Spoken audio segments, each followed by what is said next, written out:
Sé bienvenido al podcast de Emco Producciones con Edgar Zamora.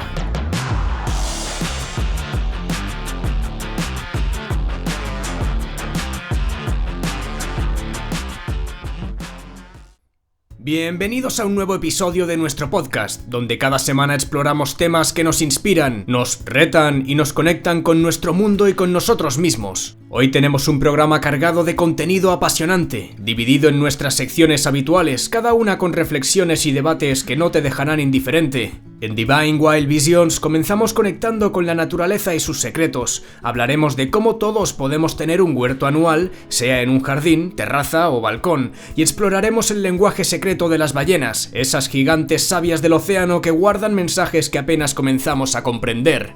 En política y sociedad nos sumergiremos en debates profundos sobre identidad y poder. Descubriremos qué tan importante es aprender sobre geopolítica para entender cómo se mueve el mundo y nos preguntaremos si la identidad catalana es natural, analizando su historia y mitos desde una perspectiva crítica. En economía y emprendimiento hablaremos de retos, oportunidades y estrategias para navegar tiempos difíciles. Reflexionaremos sobre cómo el éxito es un camino lleno de fracasos y qué podemos aprender de ellos, y abordaremos el impacto de la inflación en tu bolsillo, con consejos prácticos para proteger tus finanzas. En psicología y espiritualidad entraremos en temas tan complejos como fundamentales, analizaremos el suicidio en los países civilizados, sus causas y cómo podemos enfrentarlo como sociedad. Y responderemos a la pregunta ¿qué es un brote psicótico?, explorando cómo reconocerlo y tratarlo. En Historias de la Historia haremos un recorrido desde lo político hasta lo tecnológico. Nos preguntaremos si Franco vendió España a Estados Unidos, analizando las implicaciones de los pactos de Madrid, y exploraremos la creación y expansión de Internet, una revolución que cambió para siempre nuestra forma de vivir. En Revolución Científica celebraremos los avances que transforman nuestro entendimiento del mundo. Nos sumergiremos en el interesante mundo del ADN desde sus descubrimientos históricos hasta su futuro prometedor. Y hablaremos de las investigaciones de exoplanetas, esos mundos distantes que podrían albergar vida y respuestas a preguntas que han fascinado a la humanidad por siglos. En Personas que Inspiran conoceremos dos figuras que han dejado huella. Recordaremos a Martin Luther King Jr., su lucha, sus logros y qué pensaría del activismo actual, y nos adentraremos en la mente de Arturo Pérez Reverte, un escritor que no teme incomodar ni decir lo que piensa. Por último, en nuestra lectura de la semana, reflexionaremos sobre un capítulo del imprescindible El hombre en busca de sentido de Viktor Frankl, La libertad interior. Una lección sobre cómo mantener nuestra humanidad incluso en las peores circunstancias. Prepárate para un viaje lleno de aprendizajes, historias y debates que te harán reflexionar. ¡Comenzamos! Divine Wild Visions.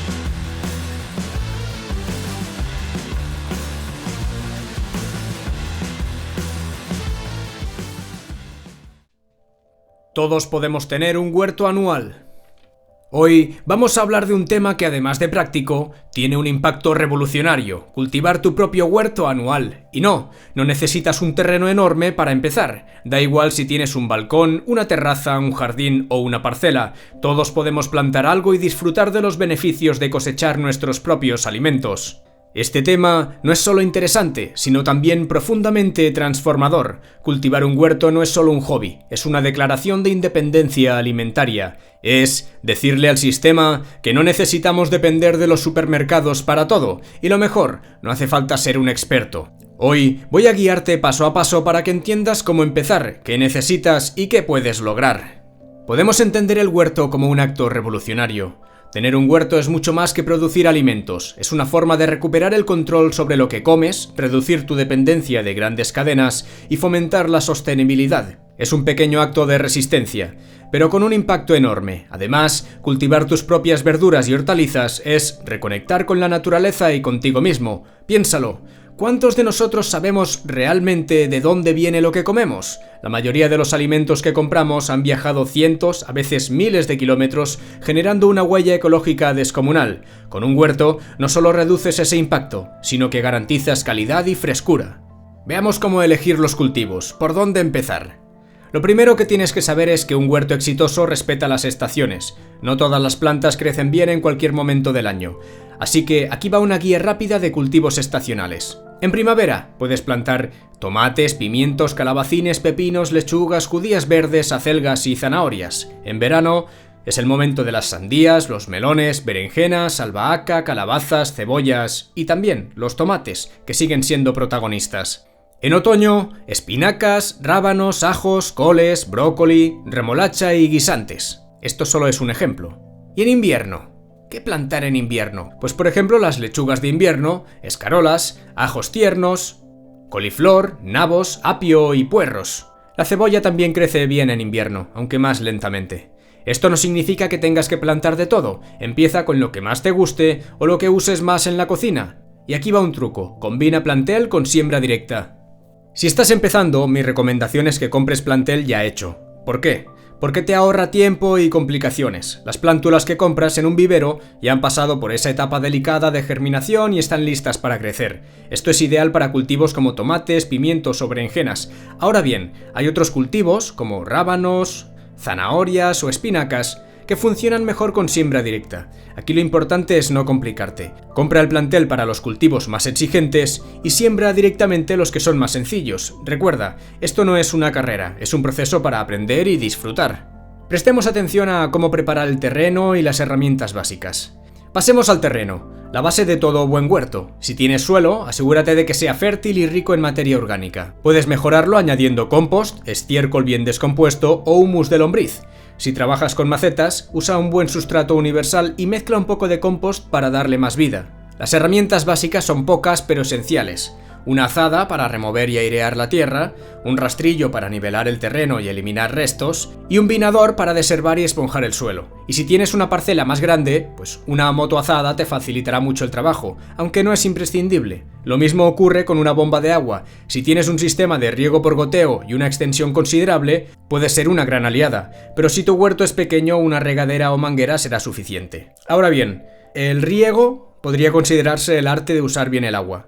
Esta es crucial en cualquier huerto, pero también es un recurso limitado que debemos usar con inteligencia. Mi consejo es que instales un sistema de riego por goteo. Este método lleva el agua directamente a las raíces, evitando mojar las hojas y los tallos, lo que ayuda a prevenir hongos y enfermedades. Y se desperdicia mucha menos agua.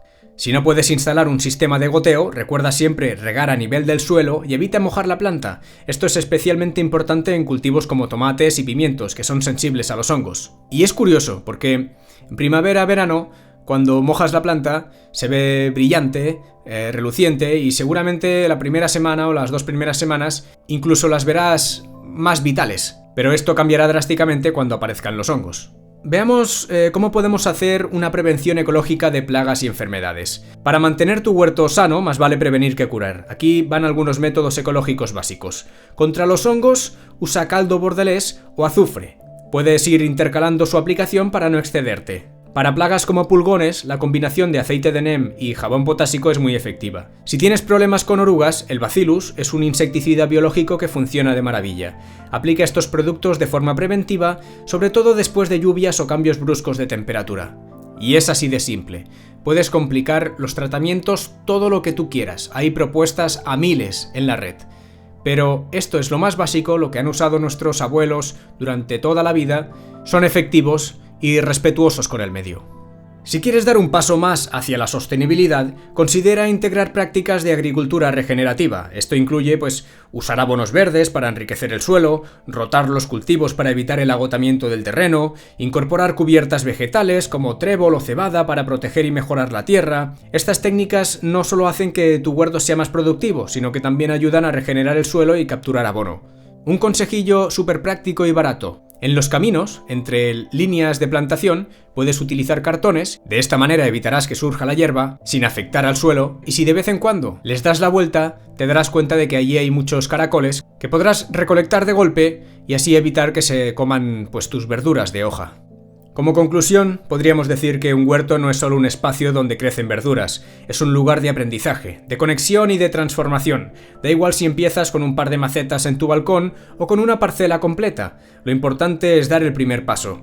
Si echo la vista atrás, según mi experiencia, me doy cuenta de que han habido muchos momentos, sobre todo al principio, en los que me veía paralizado mientras no paraba de recibir información, de nutrirme, de estudiar cuáles eran los mejores métodos, las mejores plantaciones, las mejores ideas, las mejores herramientas, y de esta manera no ponía en acción lo poco o mucho que sabía. Luego a la larga me he dado cuenta de que el día a día, el ensuciarte las manos, el probar esto, probar lo otro, el improvisar, es lo que te va dando la experiencia, lo que te nutre y lo que realmente te lleva a un aprendizaje profundo. Así que recuerda, no hace falta ser perfecto, la naturaleza no lo es y aún así es maravillosa.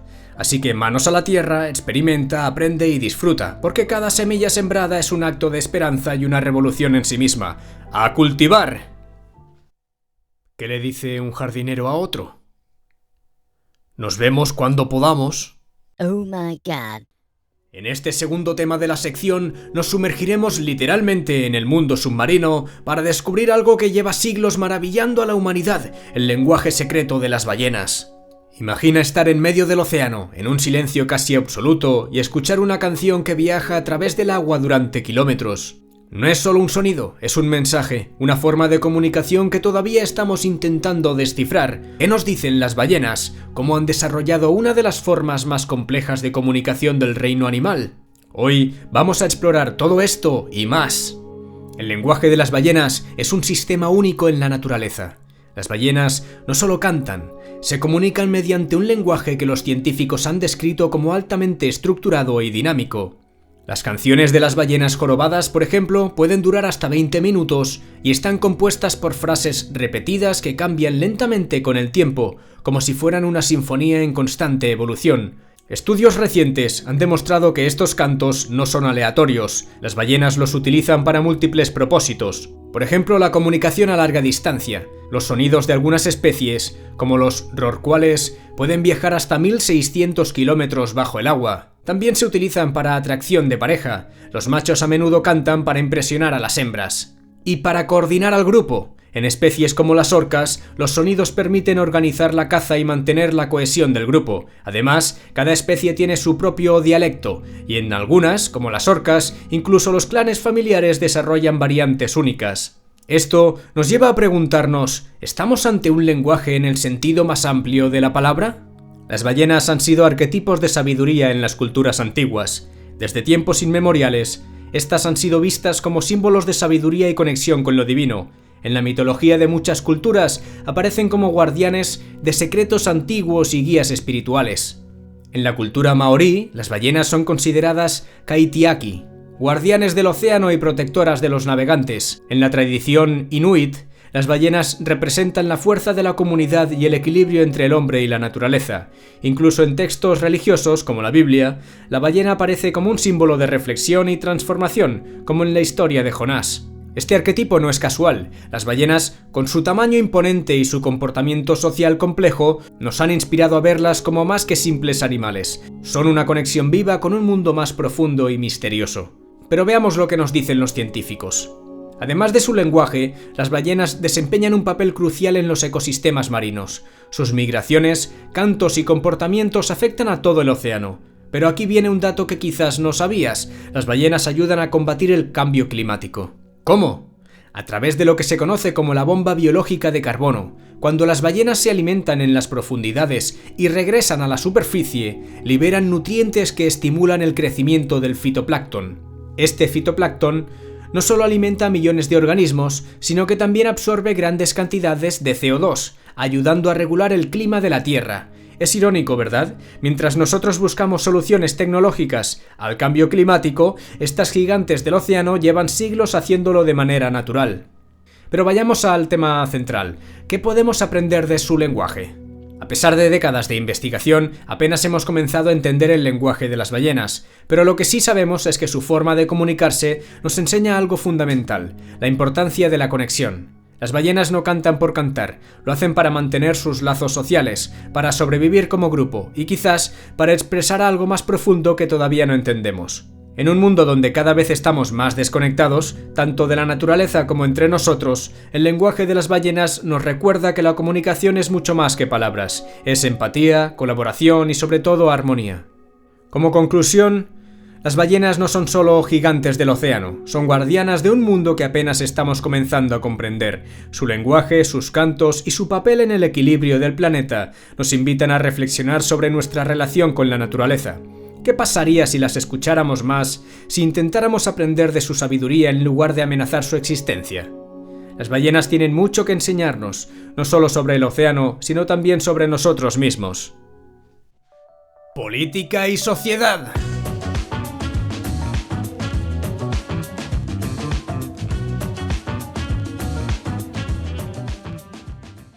Hoy vamos a abordar una pregunta que, aunque parece sencilla, tiene profundas implicaciones históricas, culturales y políticas. ¿Es la identidad catalana natural? Para responder, nos adentraremos en la historia del independentismo catalán, desmontaremos mitos y exploraremos los factores que han moldeado lo que hoy se presenta como una identidad nacional, diferenciada del resto de España. Y no lo haremos desde opiniones personales, sino apoyándonos en el trabajo de grandes historiadores, periodistas y analistas como Jordi Canal, Javier Santamarta, Marcelo Ullo, Francesc de Carreras y muchos otros.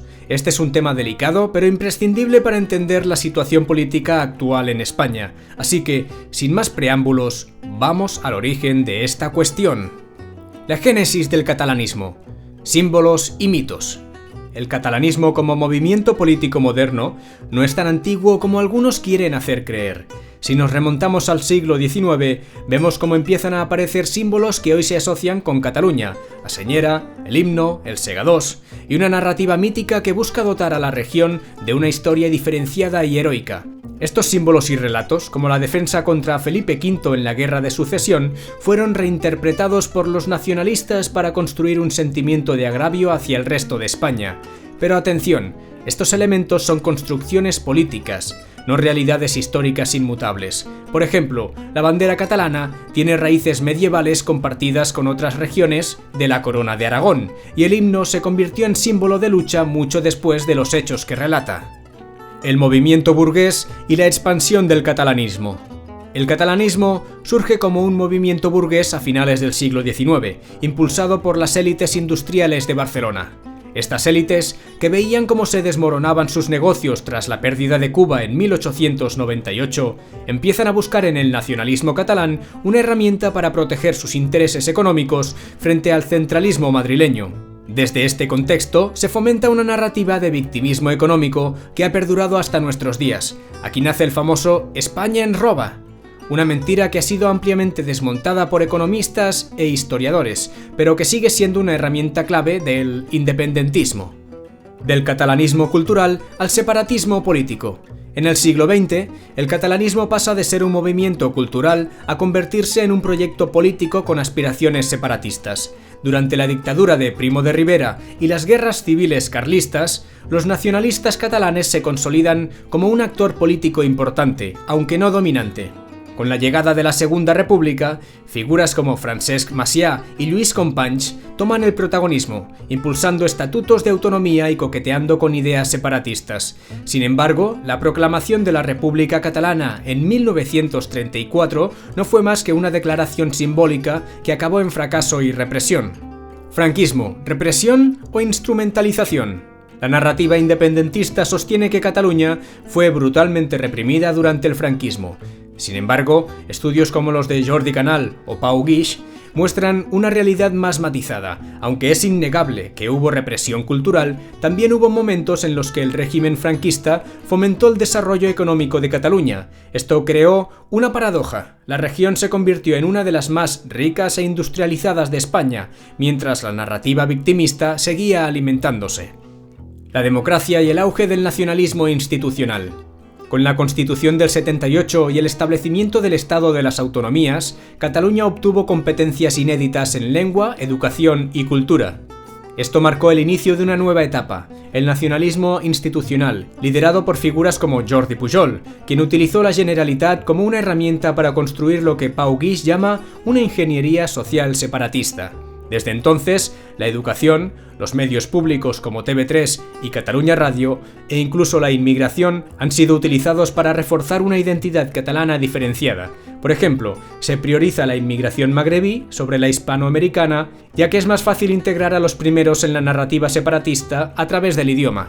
El procés, el auge y la decadencia del independentismo. El clima de esta estrategia llegó con el procés, liderado por figuras como Artur Mas, Carles Puigdemont y Oriol Junqueras. El referéndum ilegal del 1 de octubre de 2017 y la proclamación fallida de la República Catalana son ejemplos de cómo la política catalana se ha convertido en una burbuja de manipulación y mesianismo. Las leyes aprobadas en septiembre del 2017, el desprecio por el orden constitucional y la manipulación de las masas muestran un ultranacionalismo que recuerda más a un sectarismo pseudo-religioso que a un proyecto político serio. Esto llevó a Cataluña a una crisis económica y social sin precedentes, marcada por la fuga de empresas, la inestabilidad política y la bancarrota de la Generalitat. Conclusión: una identidad impostada y politizada. Entonces, ¿es la identidad catalana natural? No, no lo es. Es una construcción política impulsada por décadas de ingeniería social, chantajes al gobierno central y manipulación mediática. Eso no significa que no exista una rica identidad cultural catalana, pero esta ha sido instrumentalizada por los nacionalistas para dividir a la sociedad y fomentar el separatismo. Hoy, Cataluña enfrenta una profunda crisis de convivencia, marcada por el enfrentamiento entre catalanistas y españolistas, y lo más preocupante es que el Estado español, lejos de frenar esta deriva, ha sido cómplice, permitiendo que los gobiernos de turno sigan cediendo ante el chantaje nacionalista. Quizás es hora de replantear el modelo autonómico, fomentar la lealtad institucional y recuperar el espíritu de unidad que debe caracterizar a un proyecto común como España, porque la identidad catalana, como cualquier identidad regional, no debería construirse en contra de los demás, sino como parte de un todo enriquecedor. Gracias por escuchar. Antes de pasar a la siguiente sección, si tienes algo que decir sobre este asunto, pausa el podcast y deja tus comentarios. La reflexión conjunta es clave para entendernos mejor como sociedad. ¿Saben aquell que diu... Se encuentran dos amigos y uno le dice al otro: «Oye, Paco, ¿qué te han traído los reyes?» «Una mini cadena». «¿Y por qué hablas así?» «Es que me aprieta un poco». ¿Qué tan importante es aprender sobre geopolítica? En el segundo tema de la sección vamos a hablar de algo que debería ser prioritario para todos, pero que muchos prefieren ignorar: la geopolítica.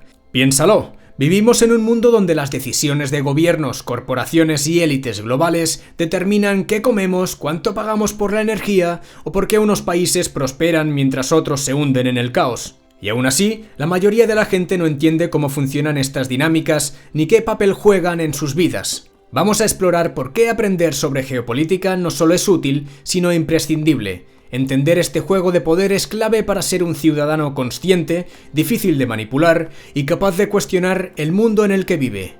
Veamos qué es la geopolítica y por qué debería interesarte.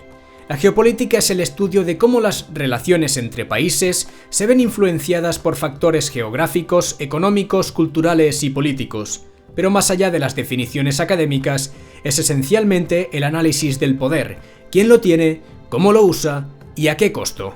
¿Por qué debería interesarte? Porque la geopolítica afecta todo lo que te rodea, desde el precio de la gasolina hasta la inmigración, pasando por los productos que encuentras o no en el supermercado. Ignorarla no te protege de sus efectos, al contrario, te convierte en una pieza más de un juego que no entiendes. Aprender sobre geopolítica no es un lujo para los analistas o los políticos, es una herramienta de supervivencia para cualquier ciudadano en un mundo tan interconectado y a la vez tan conflictivo. Y es que la ignorancia geopolítica es un problema generalizado.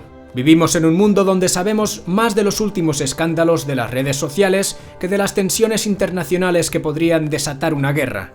Esa ignorancia no es casual. A la mayoría de los gobiernos les interesa que los ciudadanos no hagan preguntas difíciles ni cuestionen cómo se toman las decisiones importantes. Es más cómodo hablar de banalidades que discutir por qué África, un continente rico en recursos, sigue siendo explotado o cómo países como China están moldeando el futuro económico y político del planeta. Pero aquí está el problema: la ignorancia geopolítica no solo nos perjudica a nivel individual, sino que también debilita a nuestras sociedades. El caso de España, una potencia adormecida. Este es un país con una posición geográfica privilegiada, una historia de influencia global y una conexión única con Europa, África e Hispanoamérica. Sin embargo, hemos dejado que esas ventajas se diluyan en la irrelevancia. En lugar de liderar iniciativas internacionales o aprovechar nuestra posición como puente entre continentes, nos hemos enfrascado en conflictos internos y hemos permitido que otros países decidan nuestro papel en el mundo. España podría ser mucho más, Pero para eso necesitamos ciudadanos que entiendan las dinámicas globales y exijan a sus líderes que estén a la altura. ¿Por qué importa la geopolítica en el día a día? Puede que pienses, todo esto suena interesante, pero ¿qué tiene que ver conmigo? La respuesta es sencilla, todo. Encontramos 3 puntos diferenciados. La economía. Las tensiones comerciales entre potencias como China y Estados Unidos afectan directamente los precios de los productos que compras. La energía. La dependencia de Europa del gas ruso o las políticas energéticas de los países árabes influyen en tus facturas de electricidad y calefacción. Seguridad. Los conflictos entre Oriente Medio o África tienen un impacto directo en las políticas de inmigración y asilo en Europa. Comprender estas dinámicas te permite anticiparte y tomar decisiones informadas, desde a quién votas hasta cómo manejas tus finanzas personales. De manera que aprender sobre geopolítica no significa convertirse en un experto, pero sí implica estar informado. Hoy, con la cantidad de recursos disponibles, desde libros hasta documentales y análisis en medios independientes, no hay excusa para no empezar. Entender la geopolítica no solo te ayuda a interpretar el presente, también te permite anticiparte al futuro. Es una forma de ganar perspectiva, de conectar los puntos y sobre todo de evitar ser manipulado por discursos simplistas o propagandas interesadas. Y es que saber es poder. La geopolítica no es una curiosidad intelectual, es una herramienta fundamental para entender el mundo en el que vivimos. No importa si eres un estudiante, un trabajador o un empresario, el conocimiento geopolítico te da poder, perspectiva y libertad. En un mundo donde el poder se disputa en tableros que no vemos, nuestra ignorancia es el mejor aliado de quienes manejan las fichas. Aprende, cuestiona, informa y actúa, porque entender el mundo no es solo un derecho, es un deber. La geopolítica no es algo lejano, está aquí, afecta a tu vida y moldeará tu futuro. Economía y emprendimiento.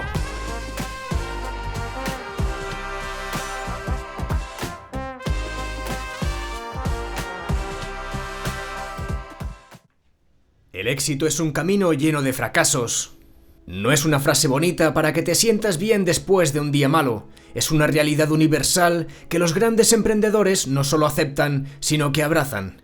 Vamos a hablar de por qué fracasar es inevitable, de cómo enfrentarlo, aprender de ello y seguir adelante. Pero también vamos a analizar por qué en España, un país lleno de talento, las trabas burocráticas, la incompetencia política y el desprecio hacia el pequeño empresario hacen que emprender sea casi un acto de rebeldía. Fracasar no es el fin, es parte del proceso. Si algo queda claro al leer autores como Eric Rice o Ben Horowitz, es que el éxito nunca es una línea recta. Detrás de cada gran empresa, detrás de cada historia de éxito, hay una montaña de errores, decisiones equivocadas y momentos de duda. Eric Rice, en su libro The Lean Startup, explica que emprender es un proceso de experimentación. Cada error es un dato, una lección sobre lo que no funciona y lo que podría funcionar. Pero para que esto sea útil, hay que aceptar los fracasos y utilizarlos para iterar, para mejorar. Por otro lado, Ben Horowitz lo deja claro. No hay recetas mágicas. Emprender es resolver problemas difíciles que nadie más puede resolver por ti. Y eso, amigo mío, significa que te vas a equivocar. La clave está en ser resiliente, en no dejar que los fracasos definan quién eres. Veamos el espíritu del emprendedor, su propósito y su diferenciación. El fracaso duele menos cuando sabes por qué haces lo que haces. Aquí es donde entra Simon Sinek, con su famosa teoría del Start with Why. Según Sinek, los emprendedores que tienen claro su propósito no solo soportan mejor los contratiempos, sino que también inspiran a otros. ¿Por qué haces lo que haces? Si tu único objetivo es el dinero, estás en problemas. Pero si tienes una misión, algo que te mueve desde lo más profundo, cada tropiezo se convierte en un paso más hacia algo significativo. Por otro lado, está Seth Godin, quien en Purple Co. nos recuerda que en un mundo saturado, ser diferente no es opcional, es necesario. Pero ser diferente implica riesgos, y estos riesgos a menudo terminan en fracaso. Aún así, es mejor fracasar intentando algo único que pasar desapercibido por ser como todos los demás. Y ahora vamos a bajar de las nubes para aterrizar en la realidad de emprender en España, un país que parece diseñado para desanimar a cualquiera con ganas de crear algo nuevo. En este país, el pequeño empresario o autónomo es un héroe trágico.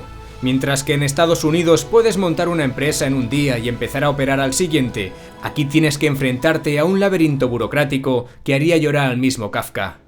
Licencias, impuestos, seguros, normativas que cambian cada 5 minutos y por supuesto la cuota de autónomos, ese impuesto revolucionario que pagas aunque no ganes un céntimo. Por no hablar de la falta de apoyo institucional, si quieres emprender, estás solo. No hay incentivos reales, no hay facilidades para acceder al crédito y si fallas, porque vas a fallar, el sistema te aplasta en lugar de ayudarte a levantarte. Mientras tanto, los grandes monopolios reciben subvenciones millonarias y las puertas giratorias entre política y corporaciones siguen funcionando como un reloj. Esto no es una opinión, es una realidad que cualquiera puede ver si se atreve a mirar más allá del marketing político. España no es un país para emprendedores, es un país para sobrevivientes.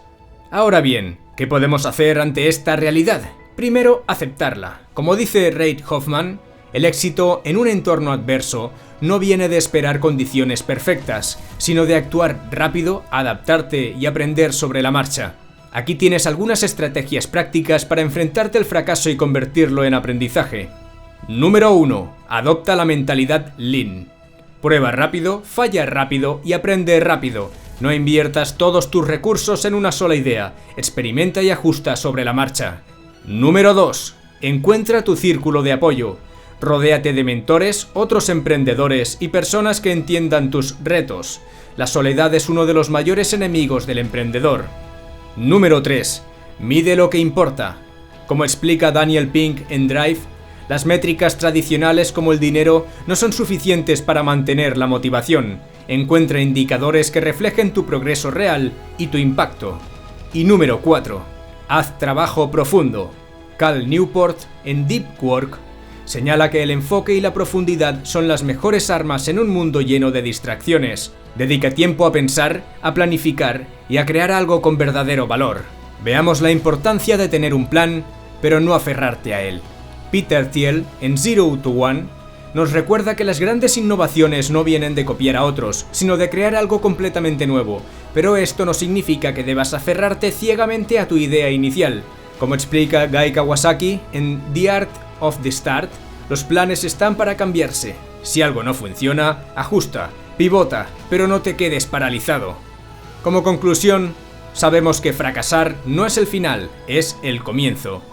Fracasar es inevitable. En España, con sus trabas burocráticas y su desdén por el pequeño empresario, quizás más que en otros lugares.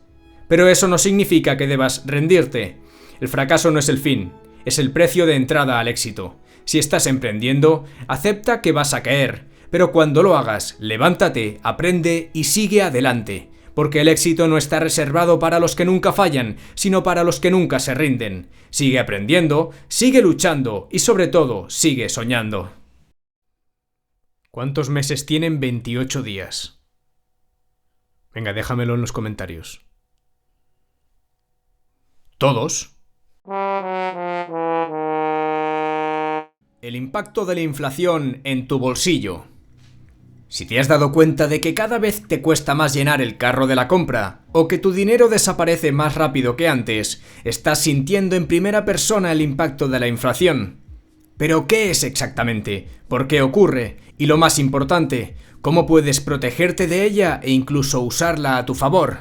Hoy nos adentraremos en este tema utilizando las ideas de algunos de los mejores economistas, desde clásicos como Milton Friedman y John Maynard Keynes, hasta expertos españoles como Luis Garicano y José Manuel González Páramo. Porque entender la inflación no es solo para políticos o economistas, es clave para cualquier persona que quiera cuidar su bolsillo y su futuro. ¿Qué es la inflación? La inflación, en términos simples, es el aumento generalizado de los precios. Es cuando el dinero pierde valor y necesitas más para comprar lo mismo. Milton Friedman lo resumió perfectamente. La inflación es siempre y en todas partes un fenómeno monetario. Es decir, está directamente relacionado con la cantidad de dinero que hay en circulación. Por ejemplo, si un gobierno imprime más dinero del que la economía puede absorber, los precios suben. Esto puede parecer beneficioso a corto plazo porque hay más dinero disponible, pero a largo plazo termina afectando a todos, especialmente a quienes tienen ingresos fijos o bajos. ¿Por qué ocurre la inflación? Los motivos pueden variar, pero aquí tienes los más comunes según los economistas. Demasiado dinero en circulación. Cuando los bancos centrales imprimen dinero en exceso, el valor de la moneda cae. Aumento de los costes de producción.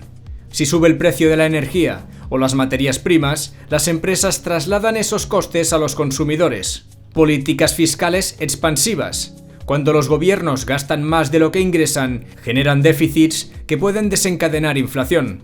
Expectativas de inflación.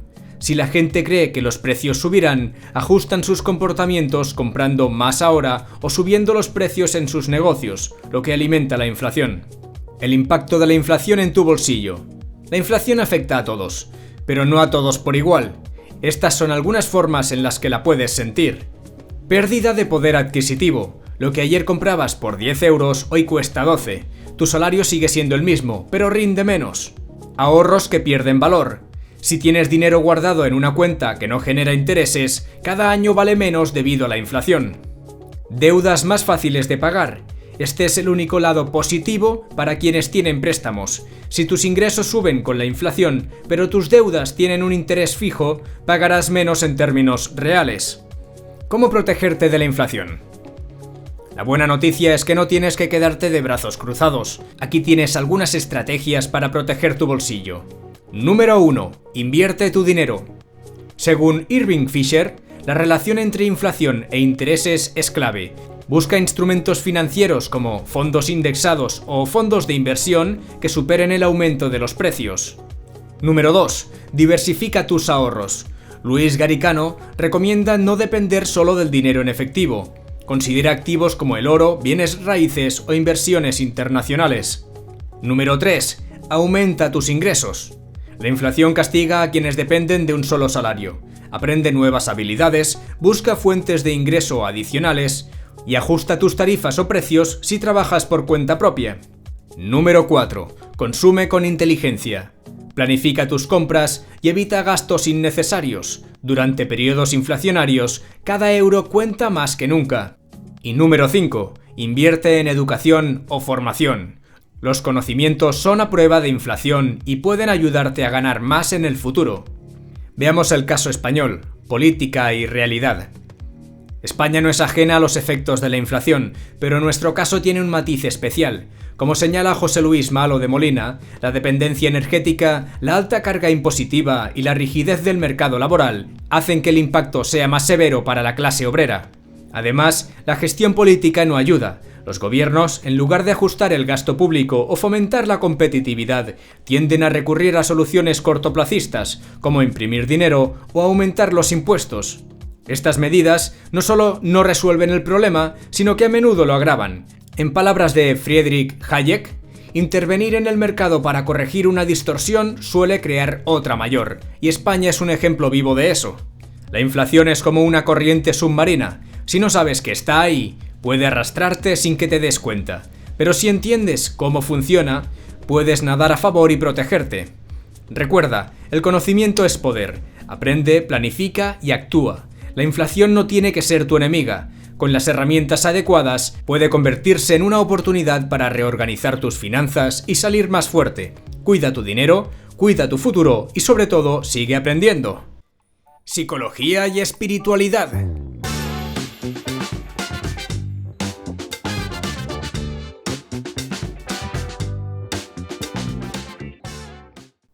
Ahora vamos a hablar de un tema que, aunque incómodo, es absolutamente necesario abordar: el suicidio en los países civilizados. Vivimos en una época de avances tecnológicos sin precedentes, con un acceso a la información y a los recursos que generaciones anteriores ni siquiera podían imaginar. Sin embargo, en este contexto de aparente progreso, el número de personas que deciden poner fin a sus vidas está aumentando de manera alarmante. Nos adentramos en las causas profundas de este fenómeno, explorando tanto el impacto de la situación político-social como la pérdida de valores tradicionales. También analizaremos cómo las filosofías y religiones han reflexionado sobre este acto y qué enseñanzas podemos extraer para prevenirlo y afrontarlo. Y sobre todo, os recordaré algo fundamental: nunca estamos solos. Hay personas dispuestas a escucharnos y ayudarnos. El suicidio es un problema de salud pública creciente. Según datos de la Organización Mundial de la Salud, cerca de 700.000 personas se quitan la vida cada año. En Europa, el suicidio es una de las principales causas de muerte entre los jóvenes, y en países como España, los números han ido en aumento en las últimas décadas. Este incremento no es casual. Estudios psicológicos y sociológicos señalan factores comunes que contribuyen a esta crisis, como el aislamiento social, exacerbado por la tecnología y las redes sociales. Estamos más conectados que nunca, pero también más solos. Por otro lado, tenemos la presión económica y la laboral, que generan una sensación de inutilidad y fracaso en muchas personas. También la destrucción del modelo familiar tradicional, que ha dejado a muchas personas sin redes de apoyo sólidas. Y la falta de sentido en la vida, un vacío existencial que se acentúa en sociedades cada vez más alejadas de valores trascendentes. En este contexto, el suicidio no es solo un problema de salud mental, sino también un reflejo de las fallas de nuestra sociedad. Vamos a ver la dimensión espiritual del suicidio. A lo largo de la historia, religiones y filosofías han reflexionado profundamente sobre el suicidio, viendo en él no solo un acto físico, sino también un fenómeno espiritual. Desde la perspectiva de muchas tradiciones, la vida no termina con la muerte del cuerpo físico. El suicidio, lejos de resolver los problemas, puede agravar el sufrimiento, tanto para quien lo comete como para quienes quedan atrás. Las enseñanzas espirituales nos invitan a entender la vida como un proceso de aprendizaje. Las dificultades no son castigos, sino oportunidades para crecer, para desarrollar la resiliencia y encontrar propósito incluso en medio del dolor. En este sentido, prevenir el suicidio pasa por recordar que siempre hay una salida, siempre hay una razón para continuar. El camino no siempre será fácil, pero existen personas y recursos dispuestos a acompañarnos en este viaje. Adentrémonos en las causas profundas, la destrucción de valores y la crisis política y social. Nuestra sociedad moderna ha perdido muchos de los valores que, durante siglos, ofrecieron un marco de estabilidad y apoyo a las personas. La familia, que solía ser el núcleo de la vida emocional y espiritual, se encuentra debilitada por el individualismo y las nuevas dinámicas sociales. Por otro lado, los gobiernos, tanto en España como en el resto de Europa, han fallado al no destinar los recursos necesarios para abordar esta crisis. No hay suficientes psicólogos en el sistema de salud pública, ni campañas de concienciación que rompan el estigma del suicidio. Mientras tanto, millones de euros se destinan a políticas ineficaces o irrelevantes, ignorando un problema que afecta directamente a la calidad de vida de las personas. La falta de una política integral que fomente el apoyo emocional, la estabilidad familiar y el acceso a servicios de salud mental es una muestra de desconexión y negligencia por parte de los líderes políticos. Vamos a mirar más allá, a través de enseñanzas filosóficas y soluciones prácticas. Una de las claves para prevenir el suicidio es ver más allá del momento presente. Aquí es donde las enseñanzas estoicas y otras filosofías nos ofrecen herramientas valiosas. El estoicismo nos recuerda que las dificultades son temporales y que nuestra percepción del dolor puede transformarse. No podemos controlar lo que nos sucede, pero sí cómo reaccionamos ante ello. Encontrar un propósito, incluso pequeño, puede ser un salvavidas emocional, algo tan simple como ayudar a otros, aprender algo nuevo o reconectar con la naturaleza puede marcar la diferencia.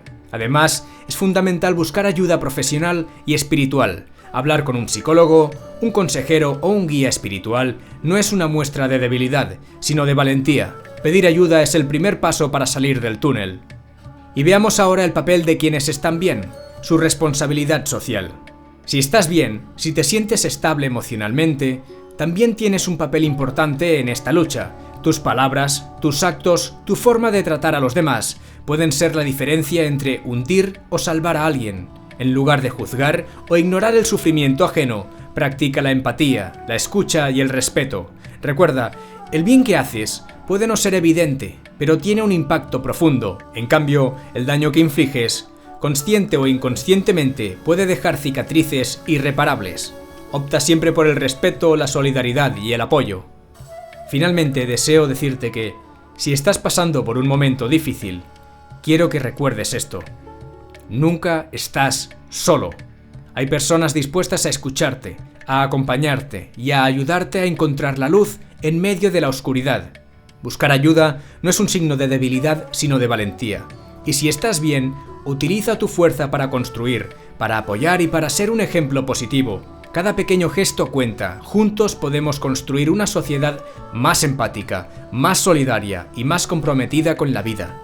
Cuidémonos unos a otros. ¿Qué puede dar una vaca flaca? Lástima.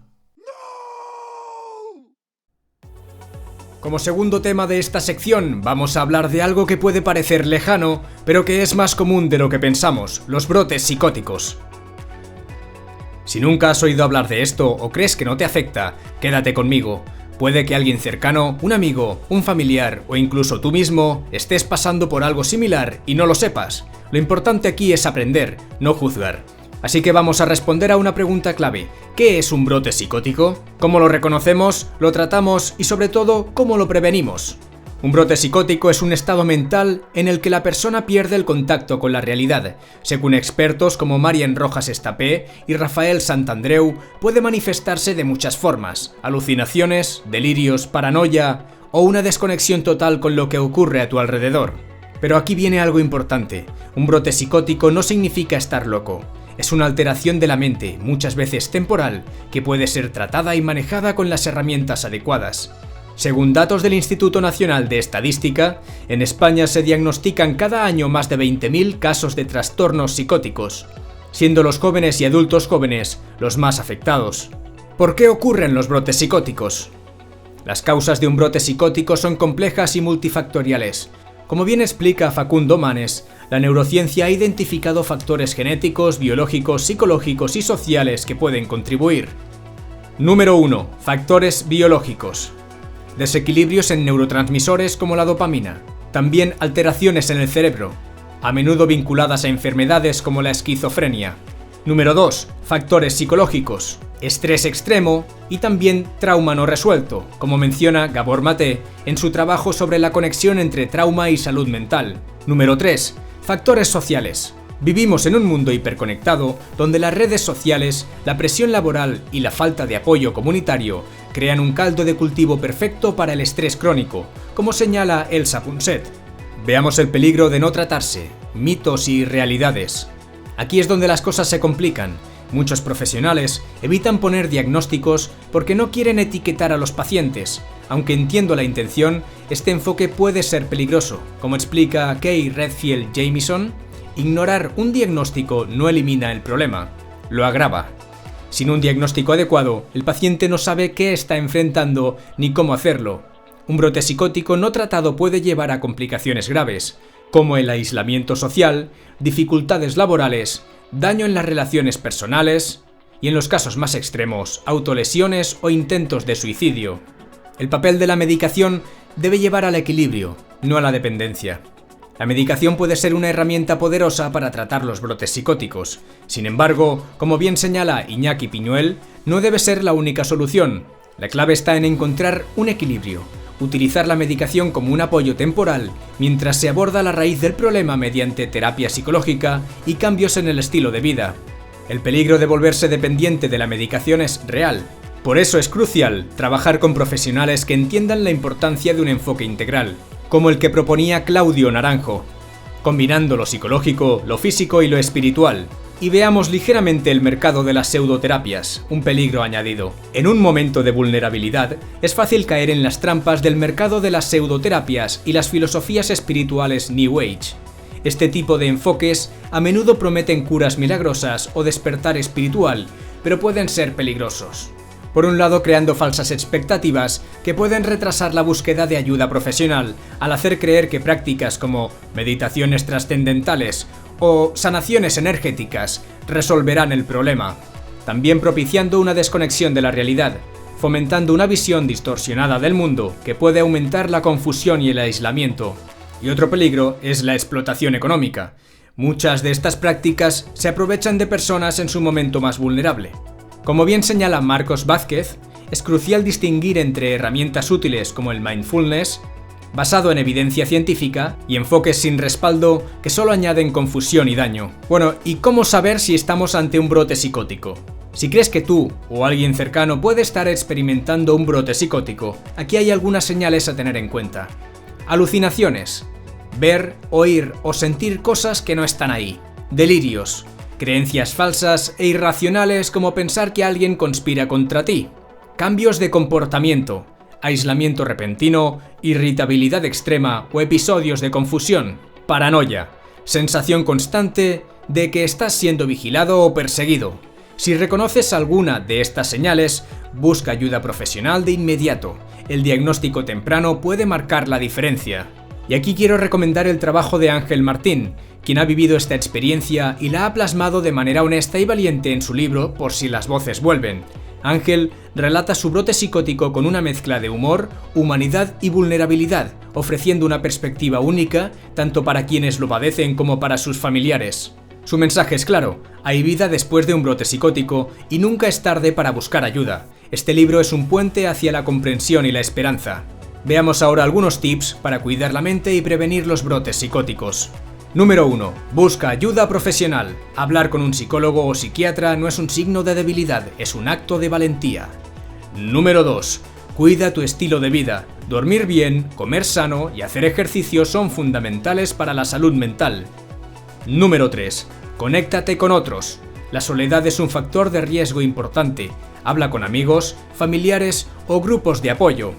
Número 4. Practica el autocuidado emocional. Meditación, mindfulness y escritura son herramientas valiosas.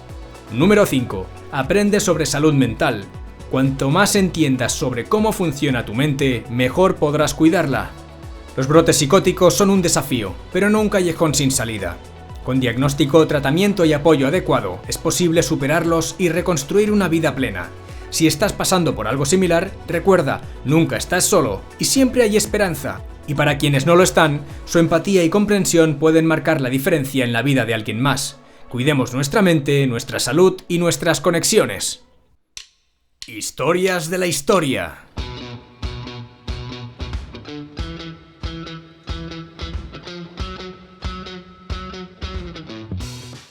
En el primer tema de esta sección nos enfrentamos a una pregunta que, aunque pueda parecer retórica, tiene profundas implicaciones políticas, económicas y sociales. ¿Vendió Franco España a Estados Unidos? Para responder, analizaremos el contexto histórico, las decisiones políticas de la dictadura franquista y su relación con el gigante norteamericano.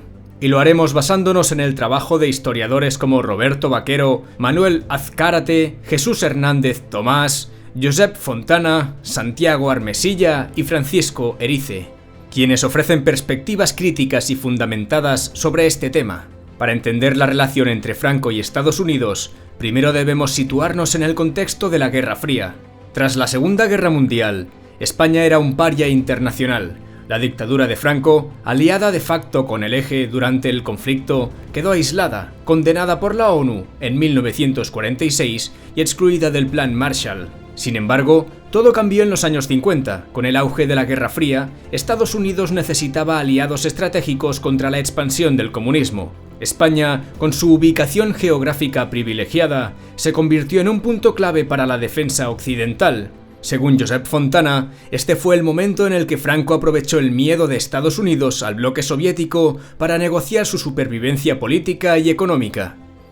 En 1953, Franco firmó los Pactos de Madrid con Estados Unidos, un conjunto de acuerdos que consolidaron la alianza entre ambos países. A cambio de apoyo económico y militar, España permitió la construcción de bases militares estadounidenses en su territorio, como la de Rota, Torrejón de Ardoz y Zaragoza. Según Jesús Hernández Tomás, este acuerdo simbolizó la venta de España a cambio de dólares. El régimen franquista obtuvo legitimidad internacional y un respiro económico, pero a un precio elevado. La soberanía nacional quedó comprometida al permitir la presencia militar extranjera en el suelo español. Por su parte, Roberto Vaquero y Santiago Armesilla argumentan que estos pactos no solo aseguraron la supervivencia del régimen franquista, sino que también lo ataron a los intereses del imperialismo estadounidense, consolidando una dependencia económica y política que marcó España durante décadas. ¿Y qué obtuvo Estados Unidos? Desde la perspectiva estadounidense, los Pactos de Madrid eran un negocio redondo. Según Manuel Azcárate, las bases militares en España se convirtieron en piezas clave para el control del Mediterráneo y la vigilancia del bloque soviético.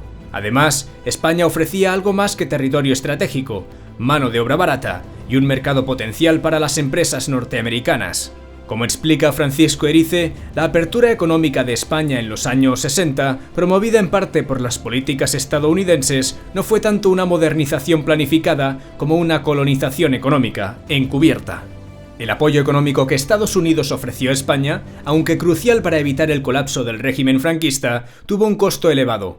Según Josep Fontana, el modelo económico que surgió de esta alianza era profundamente dependiente del exterior, lo que limitó la capacidad de España para desarrollar una industria nacional fuerte y autosuficiente. Además, como señala Santiago Armesilla, la subordinación política de España a los intereses estadounidenses sentó las bases de una política exterior débil y una economía vulnerable a las decisiones externas. En esencia, España perdió gran parte de su autonomía a cambio de sobrevivir como un satélite en la órbita del capitalismo occidental. La pregunta ¿vendió Franco España a Estados Unidos? No tiene una respuesta sencilla, pero los hechos sugieren que hubo una transacción simbólica. Según Roberto Vaquero, Franco no vendió España en el sentido literal, pero sí hipotecó su soberanía para asegurar la continuidad de su régimen. Lo irónico es que, a pesar de su retórica nacionalista y su propaganda de autarquía, Franco convirtió a España en un peón dentro del tablero geopolítico de Estados Unidos. Manuel Azcárate lo resume con crudeza: Franco no era más que un dictador pragmático que vendió su alma al diablo del capitalismo para mantenerse en el poder. El impacto de los pactos de Madrid no terminó con la dictadura. Según Francisco Erice, muchos de los problemas estructurales de la economía española actual, como la dependencia del turismo y la falta de inversión en I+D, tienen raíces en esta época. Sin embargo, también es justo reconocer que estos acuerdos trajeron cierta modernización. La entrada de dólares permitió la construcción de infraestructuras y facilitó la transición hacia una economía más abierta en los años 60. Pero, como señala Santiago Armesilla, este desarrollo fue desigual, beneficiando principalmente a las élites cercanas al régimen. La pregunta concluyente quizás sería ¿a qué precio? Quizás Franco no vendió España a Estados Unidos en el sentido más literal, pero lo cierto es que hipotecó gran parte de nuestra soberanía a cambio de dólares y legitimidad internacional. Los pactos de Madrid marcaron un antes y un después, convirtiendo a España en una pieza clave del tablero occidental, pero a costa de nuestra independencia política y económica. Hoy, más de medio siglo después, seguimos arrastrando las consecuencias de aquellas decisiones. Por eso, reflexionar sobre este episodio no es solo un ejercicio de historia, sino una forma de entender los desafíos actuales. Con evidentes señales de enfado, la maestra pregunta: «Jaimito, ¿te has copiado de Pedro en el examen?». Con cara de inocente, Jaimito responde: «No, maestra». Entonces, ¿por qué en la respuesta de la pregunta 3, donde Pedro ha puesto «no lo sé», has escrito «yo tampoco»? La creación y expansión de Internet. En este segundo tema exploramos uno de los inventos más revolucionarios de la humanidad, Internet. ¿Y qué es Internet? Para muchos es una herramienta cotidiana, para otros una distracción o incluso una amenaza. Pero detrás de esta red global hay una historia fascinante, llena de visionarios, desafíos y momentos que cambiaron el curso de la humanidad. Hoy repasaremos su origen, los hitos más relevantes de su desarrollo, su impacto actual y las posibles direcciones que tomará en el futuro. Nos basaremos en los estudios de expertos como Vinton Cerf, Robert Kahn, Tim Berners-Lee, Shoshana Zuboff y muchos otros que han reflexionado sobre lo que Internet ha sido, lo que es y lo que puede llegar a ser. La historia de Internet comienza en plena Guerra Fría, en los años 60. El Departamento de Defensa de los Estados Unidos desarrolló un sistema llamado ARPANET, diseñado para mantener las comunicaciones seguras en caso de un ataque nuclear. Este proyecto se basaba en una idea revolucionaria, la conmutación de paquetes que dividía la información en fragmentos para enviarla de manera eficiente a través de una red descentralizada. En los años 70, Vinton Cerf y Robert Kahn crearon el protocolo TCP/IP, el lenguaje que permitió que diferentes redes se conectaran entre sí. Este fue el verdadero nacimiento de Internet tal como lo conocemos, una red de redes que podía crecer y adaptarse sin límites aparentes. En 1989, un físico británico llamado Tim Berners-Lee presentó una idea que revolucionaría Internet, la World Wide Web. Su objetivo era crear un sistema de hipertexto que permitiera a los científicos compartir información fácilmente. Lo que comenzó como una herramienta académica, pronto se convirtió en la columna vertebral de nuestra vida digital. El impacto social y ético de la web ha sido enorme. Berners-Lee reflexionó sobre esto en múltiples ocasiones, destacando tanto las oportunidades como los riesgos. Para él, la web debía ser un espacio libre y accesible, pero el control corporativo y la falta de regulación han creado un entorno donde el poder está desbalanceado.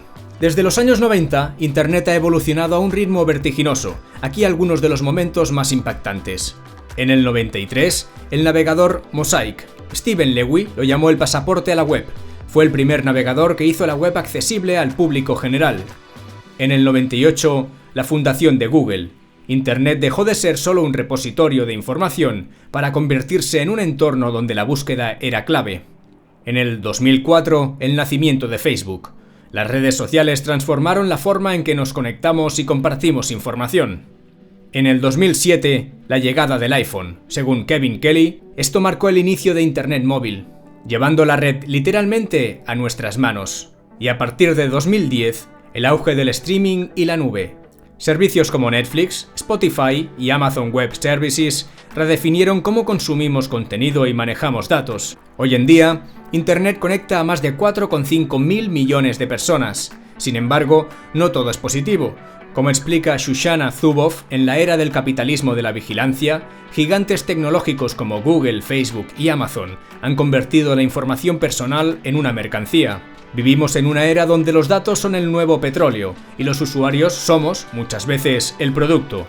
Además, Manuel Castells señala que Internet ha creado una sociedad en red, pero también ha amplificado las desigualdades. La brecha digital sigue siendo una realidad, dejando a millones fuera de las oportunidades que la red ofrece. Por otro lado, Lawrence Lessig advierte sobre la falta de regulación y el impacto en derechos fundamentales como la privacidad y la libertad de expresión. Mientras tanto, Douglas Rushkoff plantea una pregunta inquietante. ¿Estamos controlando Internet o es Internet quien nos controla a nosotros? El futuro de Internet está lleno de promesas y peligros. Según Kevin Kelly, estamos entrando en una era de hiperconectividad donde la inteligencia artificial, el Internet de las cosas y la realidad virtual cambiarán radicalmente nuestra relación con la tecnología. Veamos algunas posibilidades. Educación global. Internet podría cerrar la brecha educativa ofreciendo acceso gratuito a conocimiento para todos. Medicina personalizada. La telemedicina y el análisis de datos podrían revolucionar la salud. Democracia digital. Herramientas online podrían fortalecer la participación ciudadana y la transparencia gubernamental. ¿Y qué hay de los riesgos? Por un lado encontramos la vigilancia masiva. Como advierte Zuboff, el capitalismo de vigilancia podría extenderse aún más, eliminando por completo la privacidad. Desinformación. Las noticias falsas y las cámaras de eco podrían polarizar aún más a las sociedades. Y dependencia tecnológica. Podríamos llegar a un punto donde nuestra autonomía como individuos se vea comprometida.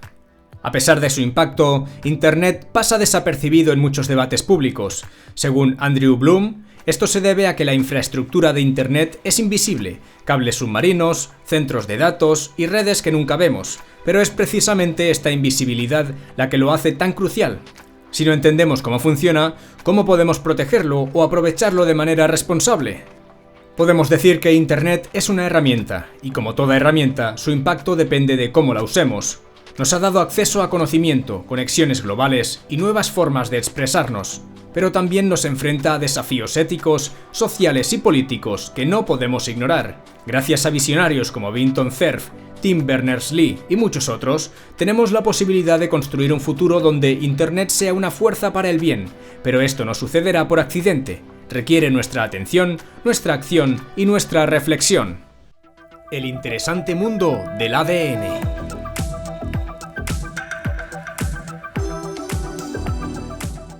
Hoy exploraremos uno de los descubrimientos más importantes en la historia de la humanidad, el ADN.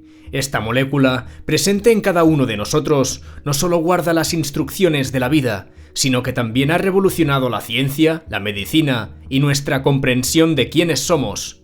Vamos a hacer un viaje desde los primeros experimentos de genética hasta las herramientas de edición de genes más avanzadas. Descubriremos datos sorprendentes, hablaremos de las revoluciones científicas que el ADN ha propiciado y exploraremos lo que nos depara el futuro. Hagamos un recorrido histórico, desde Mendel hasta la doble hélice.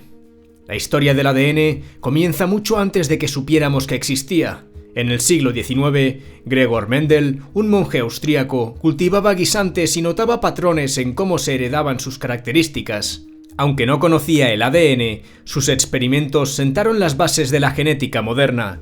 Décadas después, en 1953, James Watson y Francis Crick anunciaron uno de los descubrimientos más importantes de la ciencia, la estructura de doble hélice del ADN. Este trabajo fue posible gracias a las cruciales imágenes de cristalografía de rayos X producidas por Rosalind Franklin, cuyo aporte, aunque subestimado en su tiempo, es hoy reconocido como fundamental. En paralelo, Erwin Chargaff descubrió que las bases del ADN, adenina, timina, citosina y guanina, se emparejan de forma específica, A con T y C con G. Este patrón, conocido como la regla de Chargaff, fue clave para descifrar la estructura del ADN y cómo almacena información. Pasemos ahora al proyecto Genoma Humano, un mapa de la vida. En 1990 comenzó el ambicioso proyecto Genoma Humano, liderado por científicos como Craig Venter. Su objetivo, mapear los 3.200 millones de pares de bases que componen el ADN humano. En 2003, tras 13 años de trabajo y una inversión de $3.000 millones, lograron completarlo. Este logro fue revolucionario, nos permitió entender el lenguaje de la vida, identificar genes responsables de enfermedades y abrir la puerta a la medicina personalizada. Pero también planteó preguntas éticas. ¿Quién debería tener acceso a esta información? ¿Qué significa editar la vida? Veamos ahora algunas de las revoluciones científicas. Edición genética y biología sintética. Uno de los avances más revolucionarios en genética ha sido el CRISPR-Cas9, una herramienta que permite editar genes con una precisión asombrosa. Inventada por Jennifer Doudna y Emmanuel Carpentier, CRISPR funciona como unas tijeras moleculares que pueden cortar y modificar el ADN. Gracias a CRISPR ya estamos tratando enfermedades genéticas, creando cultivos más resistentes e incluso investigando formas de reprogramar células para combatir el cáncer. Pero como advierte George Church, experto en biología sintética, debemos tener cuidado con los riesgos. Desde la creación de organismos fuera de control hasta los dilemas éticos de modificar embriones humanos. Otro campo fascinante es el estudio del ADN antiguo. Svante Pääbo, por ejemplo, secuenció el genoma de los neandertales, revelando cómo estos antiguos homínidos contribuyeron a nuestra genética moderna. Veamos ahora algunos datos sorprendentes sobre el ADN. Si desenrollaras todo el ADN de tu cuerpo, cubriría la distancia de la Tierra al Sol y de vuelta 68 veces. Solo un 1,5 de nuestro ADN codifica proteínas, el resto, conocido como ADN basura, está comenzando a revelar funciones importantes. Compartimos aproximadamente un 60% de nuestro ADN con los plátanos. Como explica Richard Dawkins, en El gen egoísta, el ADN no es solo un código, es una máquina de supervivencia que ha evolucionado durante miles de millones de años para replicarse y adaptarse. El futuro del ADN está lleno de posibilidades emocionantes, pero también de riesgos que debemos manejar con responsabilidad. Como promesas vemos la medicina personalizada. Conocer tu ADN permitirá tratamientos adaptados específicamente a ti. En segundo lugar, la erradicación de enfermedades genéticas. Herramientas como el CRISPR podrían eliminar trastornos hereditarios antes de que se manifiesten. Así como la resurrección de especies. Proyectos como el mamut lanudo utilizan biología sintética para traer de vuelta a animales extintos. ¿Y qué hay de los riesgos? Vemos en primer lugar la desigualdad genética. ¿Tendrán todos acceso a estos avances o solo los más ricos? Y la manipulación de embriones. ¿Dónde trazamos la línea entre curar enfermedades y diseñar superhumanos? Y también el impacto ambiental. Modificar organismos podría tener consecuencias inesperadas en los ecosistemas. Como señala Carl Zimmer, estamos jugando con el tejido mismo de la vida y aunque las posibilidades son increíbles, debemos avanzar con cautela.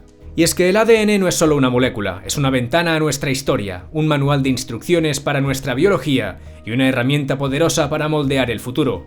Como explica Adam Rutherford, entender el ADN no solo nos ayuda a tratar enfermedades o mejorar cultivos, también nos conecta con nuestra humanidad compartida, mostrándonos que todos estamos hechos de la misma esencia. El ADN ha transformado la ciencia, pero su verdadero potencial apenas está comenzando a revelarse. Estamos en un punto de inflexión donde debemos decidir cómo utilizar esta herramienta, para curar, para mejorar o para manipular?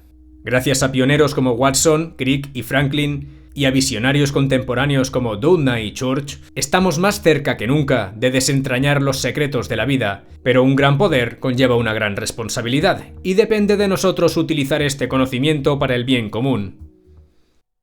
Jaimito, ¿sabes qué es una orilla? 60 minutillos, señorita. La investigación de exoplanetas. Y ahora nos adentraremos en un tema que combina ciencia, tecnología y, por qué no, un poco de imaginación: la investigación de exoplanetas. Hablaremos de cómo empezó esta fascinante búsqueda, de los descubrimientos más impactantes que se han hecho hasta ahora y de lo que podría venir en el futuro. Y por supuesto, tocaremos un tema que siempre despierta curiosidad: la posibilidad de vida extraterrestre inteligente y cómo podríamos comunicarnos con otras civilizaciones. ¿Por qué no se habla más de esto en los medios? ¿Por qué en un mundo obsesionado con lo superficial pasamos por alto una de las mayores revoluciones científicas de nuestro tiempo? Hoy intentaremos responder a estas preguntas. Como de costumbre, hagamos un breve recorrido histórico, de la teoría al descubrimiento. Y es que la idea de que existan otros mundos más allá del sistema solar no es nueva. Ya en el siglo XVI, el astrónomo Giordano Bruno sugirió que las estrellas eran soles con sus propios planetas. Por supuesto, en aquel entonces, esta idea le costó caro. Pero durante siglos, la idea persistió como una especulación filosófica más que como una realidad científica.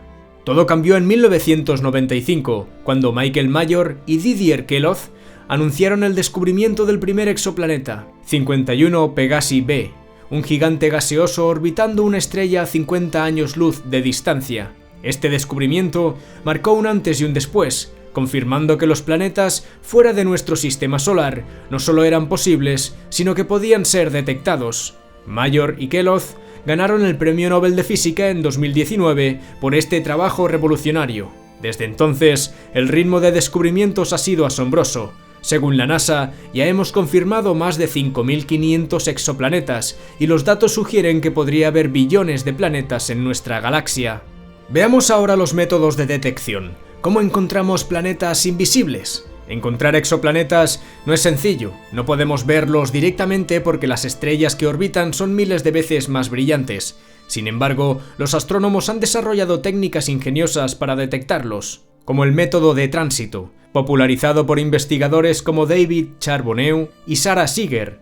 Este método consiste en observar cómo la luz de una estrella disminuye ligeramente cuando un planeta pasa por delante de ella. Misiones como Kepler y TESS han utilizado este método para descubrir miles de exoplanetas. En segundo lugar tenemos la velocidad radial. Este fue el método utilizado por Major y Queloz. Detecta cómo la gravedad de un planeta causa pequeñas oscilaciones en la estrella que orbita, cambiando su espectro de luz. También disponemos de las imágenes directas. Aunque extremadamente difícil, astrónomos como Rebecca Oppenheimer han trabajado en tecnologías que permiten obtener imágenes reales de exoplanetas utilizando telescopios avanzados. Y el microlente gravitacional, un método menos común, pero efectivo, que utiliza el efecto de lente gravitacional para amplificar la luz de un exoplaneta distante. ¿Y qué hay de los descubrimientos actuales? Mundos que desafían la imaginación. Cada nuevo exoplaneta descubierto parece contar una historia única. Aquí algunos de los más impactantes. Próxima Centauri b, descubierto por Guillem Anglada-Escudé y su equipo. Este planeta se encuentra a solo 4,2 años luz de distancia en la zona habitable de su estrella. Es el candidato más cercano para albergar vida. TRAPPIST-1, un sistema con 7 planetas del tamaño de la Tierra, 3 de los cuales están en la zona habitable. Según Ignasi Rivas y Juan Carlos Morales, este sistema es un laboratorio natural para estudiar la habitabilidad. K218b, un planeta en la zona habitable donde se ha detectado vapor de agua en su atmósfera, lo que lo convierte en uno de los mejores candidatos para buscar vida. Y lo más emocionante es que apenas estamos arañando la superficie. Misiones futuras como el telescopio James Webb y el proyecto europeo Plato prometen revelar aún más detalles sobre estos mundos. La gran pregunta, por supuesto, es si estos planetas pueden albergar vida. Investigadores como Sarah Seeger han desarrollado modelos para analizar las atmósferas de exoplanetas en busca de biofirmas, señales químicas que podrían indicar la presencia de organismos vivos. Pero no basta con encontrar vida, el sueño más audaz es establecer contacto con una civilización extraterrestre inteligente. Aquí entra en juego el famoso paradoja de Fermi.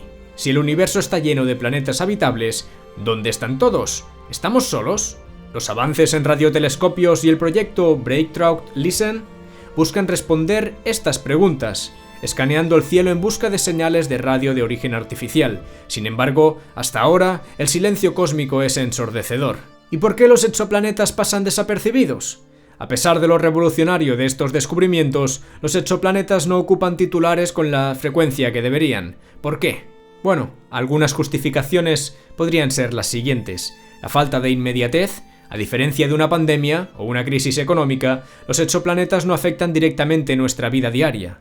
También la complejidad científica. Estos descubrimientos requieren explicaciones detalladas y en un mundo de consumo rápido de información, los detalles suelen ser descartados. O las prioridades mediáticas. Vivimos en una sociedad más preocupada por el escándalo y el entretenimiento que por avances científicos. Como señala Jonay González Hernández, los astrónomos enfrentan el desafío de traducir sus descubrimientos en historias que conecten con el público general. ¿Y qué hay del futuro? Explorar otros mundos y expandir nuestro horizonte. El estudio de exoplanetas está en su infancia, pero el potencial es ilimitado. Imagina una misión en la que enviemos sondas a sistemas como TRAPPIST-1 o Proxima Centauri para buscar vida de forma directa. O el desarrollo de telescopios capaces de analizar las atmósferas de planetas a cientos de años luz con una precisión sin precedentes. Más allá de la ciencia, los exoplanetas nos invitan a reflexionar sobre nuestro lugar en el cosmos. Si descubrimos vida en otro mundo, ¿qué significará eso para nuestra humanidad, nuestra religión, nuestra filosofía? Para concluir, podríamos decir que el universo nos llama, pero ¿estamos escuchando? La investigación de exoplanetas no es solo una búsqueda de mundos distantes, es un viaje hacia lo desconocido, una forma de expandir nuestro horizonte y desafiar nuestras creencias más profundas. Gracias a científicos como Michael Major, Didier Queloz, Sarah Seeger y muchos otros, estamos empezando a comprender que el universo está lleno de posibilidades, y aunque todavía no hemos encontrado una respuesta a la pregunta más antigua de todas, si estamos solos o no, cada nuevo descubrimiento nos acerca un poco más. Personas que inspiran.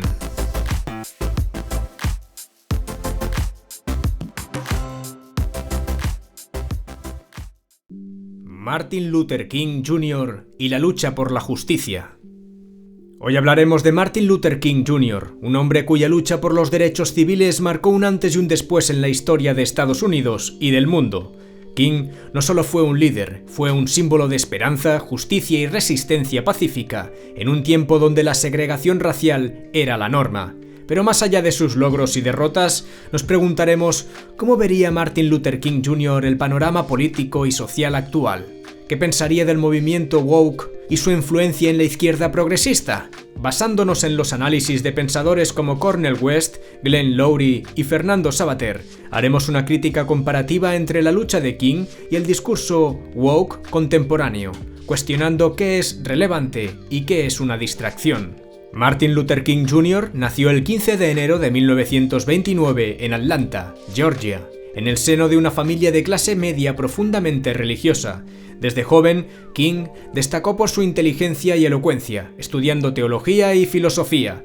Fue en estas disciplinas donde encontró las bases para su enfoque de no violencia, inspirado en figuras como Mahatma Gandhi y Henry David Thoreau. Su liderazgo comenzó en 1955 con el famoso boicot de autobuses de Montgomery, tras la detención de Rosa Parks, por negarse a ceder su asiento a un blanco.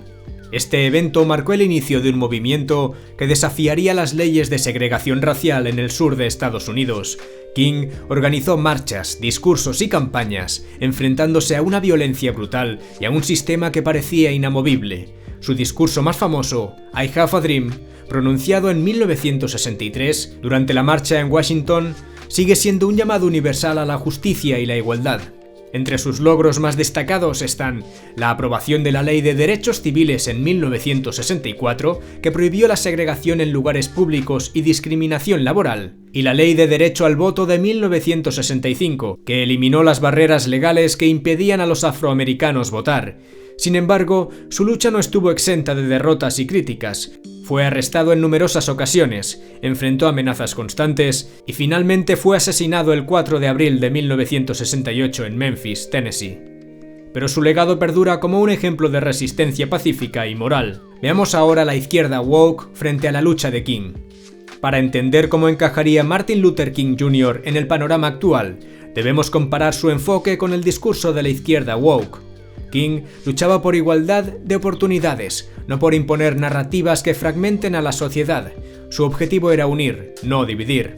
Como explica Thomas Catterton Williams, el movimiento woke tiende a ver a las personas únicamente a través del prisma de su raza, promoviendo un nuevo tipo de segregación intelectual. King, en contraste, soñaba con un mundo donde las personas fueran juzgadas por su carácter, no por el color de su piel. Este esencialismo racial actual no solo traiciona su visión, sino que también perpetúa las divisiones que él intentó superar. La interseccionalidad desbordada. El discurso woke añade capas de identidad, género, orientación sexual, raza, etc., creando un campo de batalla donde cada grupo lucha por ser el más oprimido. Como señala Glenn Loury, esta obsesión por la identidad diluye las luchas concretas y efectivas. King no mezcló su causa con otras agendas, su enfoque era claro: terminar con la segregación racial y garantizar derechos civiles básicos. Cancelación y censura. King defendía el debate y la persuasión, incluso con quienes lo odiaban. Hoy, como advierte Juan Soto Ibars, el clima de cancelación promovido por el wokeismo aplasta el diálogo abierto, etiquetando cualquier desacuerdo como intolerancia. Es difícil imaginar a King aprobando esta actitud.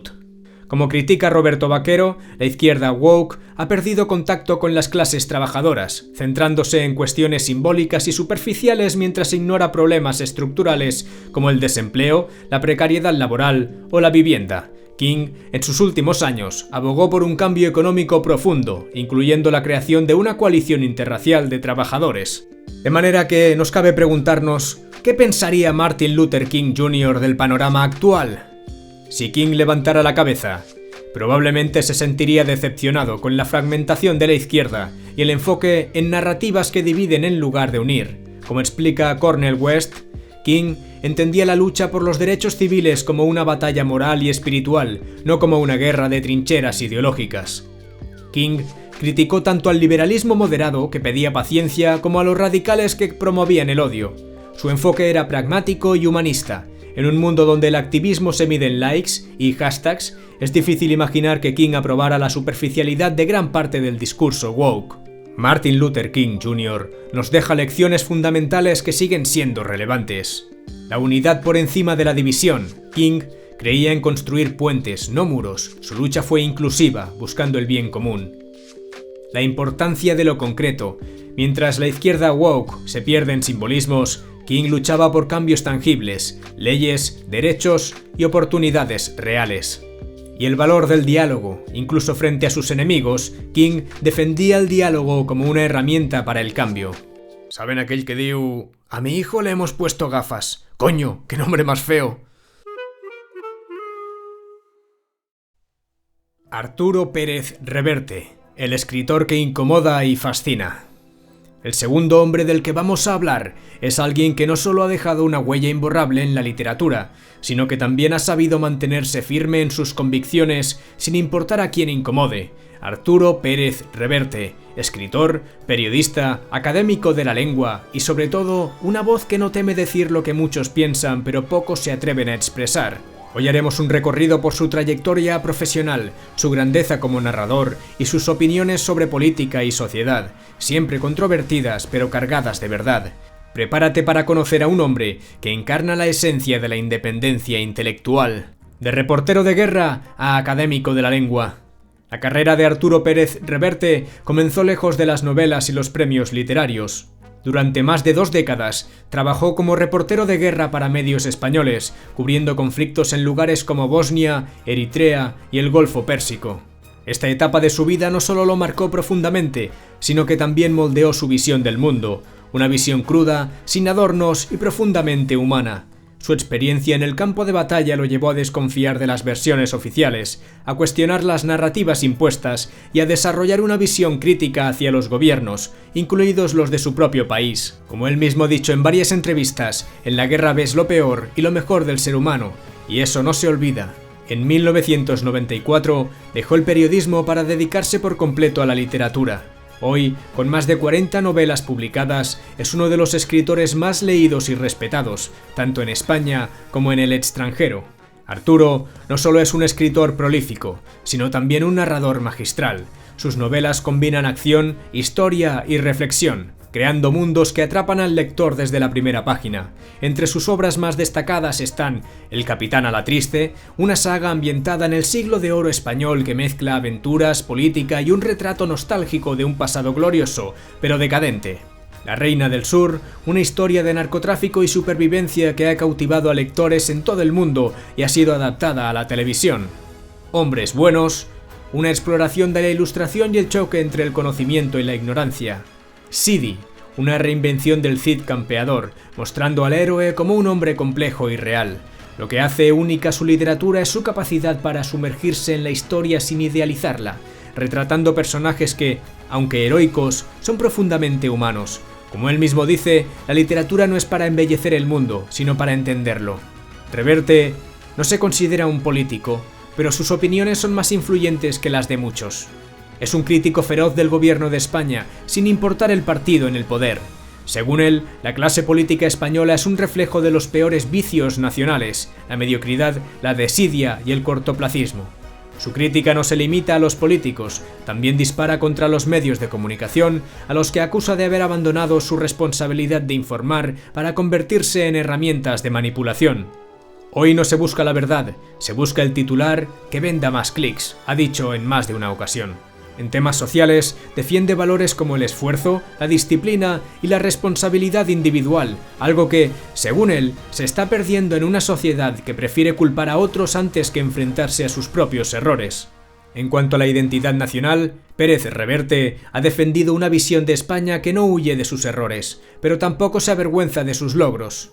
Es un firme defensor de conocer y respetar la historia, no para glorificarla, sino para aprender de ella.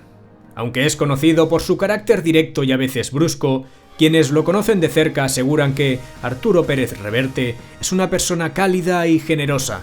Nació en Cartagena en 1951, una ciudad portuaria que, según él, moldeó su amor por el mar y la aventura. Es un amante de los perros y la navegación, y suele decir que la soledad del mar es la única que rivaliza con la de la escritura. Aunque no es muy dado a hablar de su vida personal, es evidente que su experiencia como padre y abuelo ha influido en su forma de ver el mundo, dotando a sus obras de una sensibilidad que contrasta con su reputación de duro. Lo que hace de Arturo una figura inspiradora no es solo su talento como escritor, sino su compromiso con la verdad, incluso cuando es incómoda. En un mundo donde la corrección política y el miedo al que dirán dominan el discurso público, él sigue siendo una voz independiente, alguien que no se doblega ante la presión ni busca la aprobación fácil. Arturo Pérez Reverte es mucho más que un escritor, es un recordatorio de que la libertad de pensamiento y la independencia son valores que merecen ser defendidos. Su obra y su vida nos enseñan que, aunque el camino de la honestidad es difícil, es el único que vale la pena recorrer. Lectura de la semana.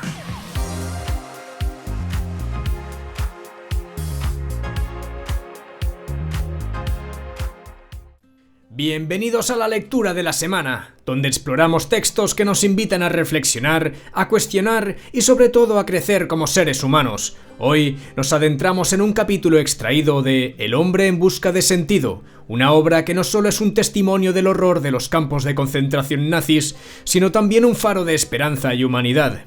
El capítulo La libertad interior nos confronta con una verdad esencial. Incluso en las condiciones más adversas, el ser humano conserva la capacidad de decidir quién quiere ser. Viktor Frankl, a través de su experiencia como prisionero en Auschwitz, nos muestra cómo la libertad interior es un bastión inviolable que otorga sentido a la existencia, incluso en medio del sufrimiento más extremo. Iniciamos la lectura. La libertad interior. Este intento de ofrecer una descripción psicológica y una explicación psicopatológica de las características típicas de la psicología en un campo de concentración, quizá pueda inducir a pensar que el hombre es un ser completa e inevitablemente determinado por su entorno. Y en este caso el entorno supone una estructura insólita, anormal, que le obliga a someterse a unas infranqueables leyes dominantes y represivas. Pero, ¿qué decir de la libertad humana? ¿No existe una libertad espiritual frente a la conducta y al entorno? ¿Es correcta la teoría que nos presenta al hombre como un producto de unos factores condicionantes? Bien sea de naturaleza biológica, psicológica o sociológica. ¿Acaso el hombre es un mero producto fortuito del sumatorio de esos factores? Y, lo que es más importante, ¿demuestran las reacciones psicológicas de los internos que el hombre es incapaz de escapar a la influencia de las circunstancias externas cuando éstas son tan asfixiantes como las reglas de un campo de concentración? ¿Carece el hombre de la capacidad de decisión interior cuando las circunstancias externas anulan o limitan la libertad de elegir su comportamiento externo? Puedo contestar a las preguntas anteriores desde la óptica de la experiencia y también con arreglo a los principios. Las experiencias de la vida en un campo demuestran que el hombre mantiene su capacidad de elección. Los ejemplos son abundantes, algunos heroicos. También se comprueba cómo algunos eran capaces de superar la apatía y la irritabilidad. El hombre puede conservar un reducto de libertad espiritual, de independencia mental, incluso en aquellos crueles estados de tensión psíquica y de indigencia física. Los supervivientes de los campos de concentración aún recordamos a algunos hombres que visitaban los barracones consolando a los demás y ofreciéndoles su único mendrugo de pan. Quizá no fuesen muchos, pero esos pocos representaban una muestra irrefutable de que al hombre se le puede arrebatar todo salvo una cosa, la última de las libertades humanas, la elección de la actitud personal que debe adoptar frente al destino para decidir su propio camino. Y allí siempre se presentaban ocasiones para elegir. A diario, a cualquier hora, se ofrecía la oportunidad de tomar una decisión que determinaba si uno se sometería o no a las fuerzas que amenazaban con robarle el último resquicio de su personalidad, la libertad interior. Una decisión que también prefijaba si la persona se convertiría, al renunciar a su propia libertad y dignidad, en juguete o esclavo de las condiciones del campo, para así dejarse moldear hasta conducirse como un prisionero típico. Contempladas desde este ángulo, las reacciones psíquicas de los internados se presentaban como el efecto lógico de un determinado cúmulo de condiciones psíquicas y sociológicas. Aunque algunas situaciones, como el crónico déficit de sueño, la escasísima alimentación y las múltiples tensiones psíquicas podrían inducirnos a suponer un comportamiento uniforme y estereotipado de los internos, sin embargo, si se analiza la cuestión en profundidad, se advierte que cada prisionero se convertía en un determinado tipo de persona, y ese tipo personal era más el resultado de una decisión íntima que el producto de las férreas y tiránicas influencias recibidas en la vida del lager. En conclusión, cada hombre, aún bajo unas condiciones tan trágicas, guarda la libertad interior de decidir quién quiere ser, espiritual y mentalmente, porque incluso en esas circunstancias es capaz de conservar la dignidad de seguir sintiendo como un ser humano. Dostoyevsky dijo en una ocasión: «Solo temo una cosa, no ser digno de mis sufrimientos». Estas palabras acudían continuamente a mi mente cuando conocía a aquellos auténticos mártires cuya conducta, sufrimiento y muerte en el campo fue un testimonio vivo de que ese reducto íntimo de la libertad interior jamás se pierde. Puede afirmarse que fueron dignos de su sufrimiento. El modo como lo soportaron supuso una genuina hazaña interior, y es precisamente esa libertad interior la que nadie nos puede arrebatar, la que confiere a la existencia una intención y un sentido. Una vida activa cumple con la finalidad de presentar al hombre la oportunidad de desempeñar un trabajo que le proporciona valores creativos. Una vida de contemplación también le concede la ocasión de desplegar la plenitud de sus vivencias al experimentar la conmoción interior de la belleza, el arte o la naturaleza. Pero también atesora algún sentido la vida huérfana de creación y de vivencia, aquella que solo admite una única posibilidad de respuesta, la actitud erguida del hombre ante su destino adverso, cuando la existencia le señala inexorablemente un camino.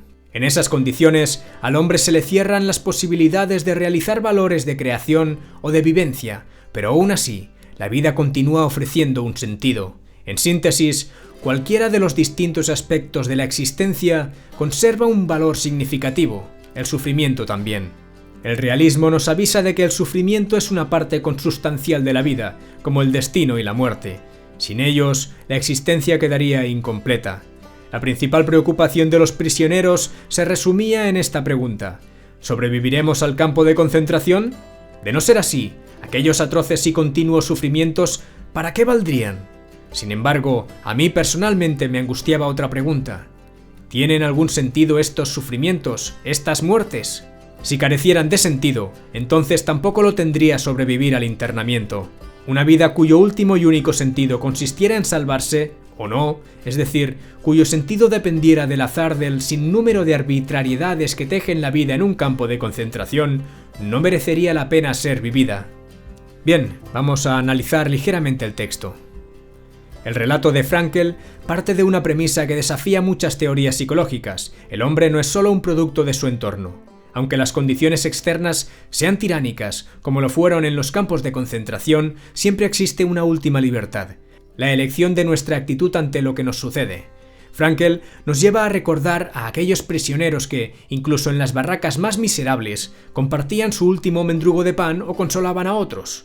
Estas personas, aunque no pudieran controlar su entorno, eligieron no renunciar a su humanidad. En este punto, Dostoyevsky, citado por Frankl, aporta una idea poderosa: «Solo temo una cosa, no ser digno de mis sufrimientos». Estas palabras resumen la esencia del capítulo. No se trata solo de sobrevivir, sino de hacerlo con dignidad, de encontrar un propósito incluso en el sufrimiento.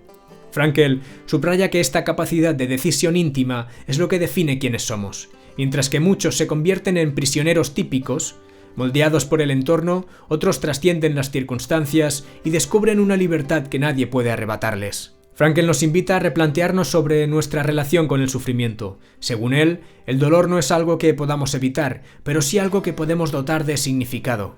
Esto no significa romantizar el sufrimiento, sino comprender que incluso en los momentos más oscuros existe una oportunidad de crecer, de ser dignos de nuestras experiencias. Aquí es donde la obra de Frankl trasciende el contexto de los campos de concentración y se convierte en una enseñanza universal.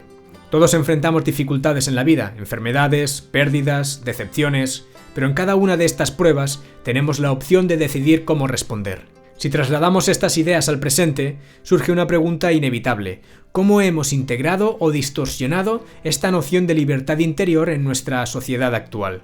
Hoy vivimos en un mundo que, paradójicamente, parece ofrecer infinitas libertades, pero que a menudo fomenta la victimización y la dependencia del entorno para definir quiénes somos. La cultura contemporánea, con su tendencia a buscar culpables externos para cualquier malestar, contradice la esencia de la enseñanza de Frankl.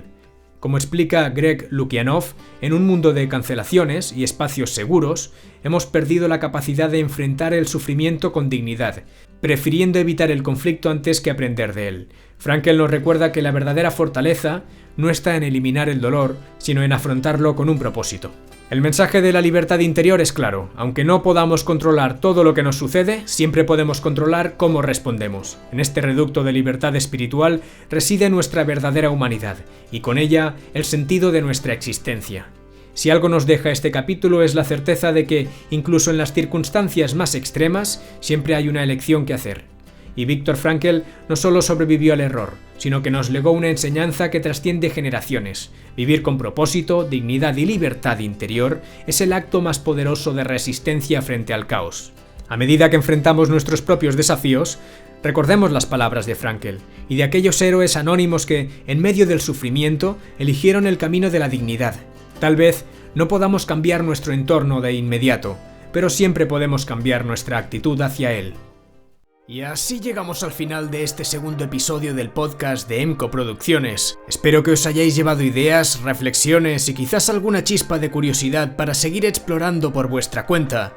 Hemos pasado por temas intensos, otros más prácticos y alguno que seguramente os ha dejado pensando.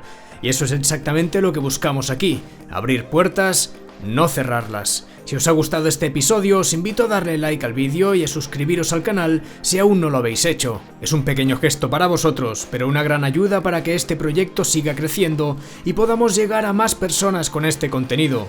Dejad en los comentarios qué temas os han resultado más interesantes, con cuáles estáis de acuerdo o en desacuerdo y qué os gustaría que tratáramos en futuros episodios. Este espacio también es vuestro, y vuestras propuestas y opiniones son clave para seguir mejorando y creando un contenido que realmente importe. Además, si conocéis a alguien que pueda disfrutar de estas reflexiones y análisis, no dudéis en compartir este podcast con ellos. Juntos podemos construir una comunidad de aprendizaje y debate donde el pensamiento crítico sea la regla y no la excepción. Soy Edgar Zamora y os agradezco por dedicar vuestro tiempo a escuchar este podcast.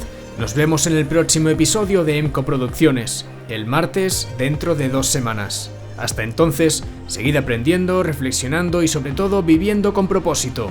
Nos vemos pronto.